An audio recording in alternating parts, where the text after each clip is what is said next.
আমরা গোপন সংবাদের ভিত্তিতে জানতে পারি যে এখানে অবৈধভাবে সার আনা হচ্ছে।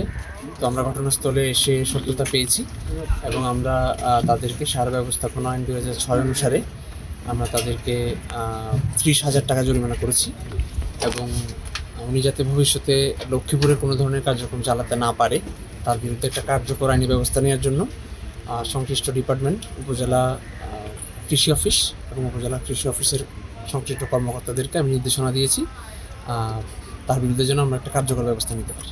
সিলেন্ট স্যার যে নির্দেশনা দিয়েছে আমরা ওই নির্দেশনা অনুযায়ী ব্যবস্থা নেব। যে 200 বস্তা সার উনি নিয়ে গেছে আর কি, সেটা কে নিছে, কি ওনার নাম কি, আপনি কি পেয়েছেন প্রাথমিকভাবে? আমরা ওই ঘটনাস্থলে যাকে পাইছি দেওয়ার সাহেবকে না, আর যিনি মাসুম নামে যে উনি তো আমাদের কাছে স্বীকার করেন নাই, তো আমরা তো এটা তদন্ত করে বের করে সিলেন্ট স্যার যে নির্দেশনা দিয়েছে ওনার সাথে তো আপনাদের সিলেন্ট সাহেব কথা বলছিল, মাসুমের সাথে যিনি।